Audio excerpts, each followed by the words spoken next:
जानिए कौन थे महाभारत के 5 सबसे शक्तिशाली योद्धा।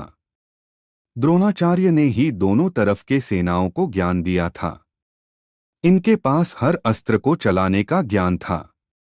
इसमें नारायण अस्त्र, पाशुपतास्त्र और ब्रह्मास्त्र भी शामिल है। महाभारत प्राचीन काल का सबसे बड़ा युद्ध माना जाता है।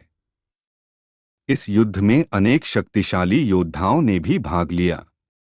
माना जाता है कि महाभारत के युद्ध में ऐसे ऐसे महाशक्तिशाली योद्धाओं ने भाग लिया जो अपराजय माने जाते थे। इसके अलावा महाभारत में सबसे शक्तिशाली हथियारों का भी इस्तेमाल किया गया। लेकिन क्या आप जानते हैं कि इतने महान योद्धाओं में से सबसे शक्तिशाली योद्धा कौन थे? आगे जानते हैं कि महाभारत के युद्ध में 5 सबसे शक्तिशाली योद्धा कौन थे। नंबर 1, अर्जुन। महाभारत के युद्ध में शक्तिशाली योद्धा के रूप में अर्जुन को भी जाना जाता है। माना जाता है कि अर्जुन के पास कई अस्त्रों का ज्ञान था। कहते हैं कि जब अर्जुन को चुनाव का मौका दिया गया कि वो कृष्ण की नारायणी सेना को चुने या स्वयं निशस्त्र कृष्ण को, तो उन्होंने कृष्ण का चुनाव किया। यह महाभारत का सबसे बड़ा निर्णय था। अर्जुन ने ही कौरवों की आधी से अधिक सेना को मारा। इनमें भीष्म और कर्ण भी शामिल थे। नंबर 2, द्रोणाचार्य। द्रोणाचार्य ने ही दोनों तरफ के सेनाओं को ज्ञान दिया था। इनके पास हर अस्त्र को चलाने का ज्ञान था। इसमें नारायण अस्त्र, पाशुपतास्त्र और ब्रह्मास्त्र भी शामिल है। वैसे तो युद्ध में द्रोणाचार्य को कभी सीधे पराजित नहीं किया जा सकता था। तब श्री कृष्ण ने भीम से कहकर एक अश्वत्थामा नामक हाथी को मरवा दिया और हर तरफ खबर फैला दी कि अश्वत्थामा मारा गया। यह सुनकर द्रोणाचार्य ने हथियार डाल दिए और तब धृष्टद्युम्न ने छल से द्रोणाचार्य का वध कर दिया। नंबर 3, कर्ण। दानवीर कर्ण को उनके कवच और कुंडल के साथ कभी भी हराया नहीं जा सकता था। कहते हैं कि पहले छल से कर्ण के कवचकुंडल का त्याग करवाया गया।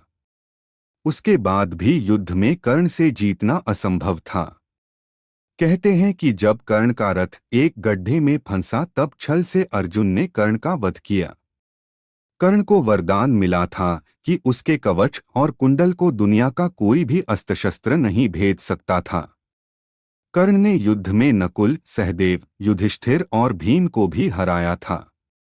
लेकिन उन्हें मारा नहीं, क्योंकि कर्ण ने प्रतिज्ञा की थी कि वो सिर्फ अर्जुन को छोड़कर अपने भाइयों को नहीं मारेगा।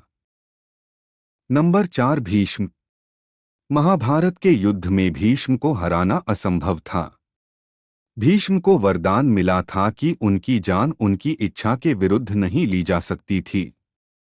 10 दिनों तक युद्ध में पांडव भी समझ चुके थे कि भीष्म को हराना असंभव है। कहते हैं कि भीष्म ने महर्षि परशुराम को भी हराया था, जो कि विष्णु के अवतार थे।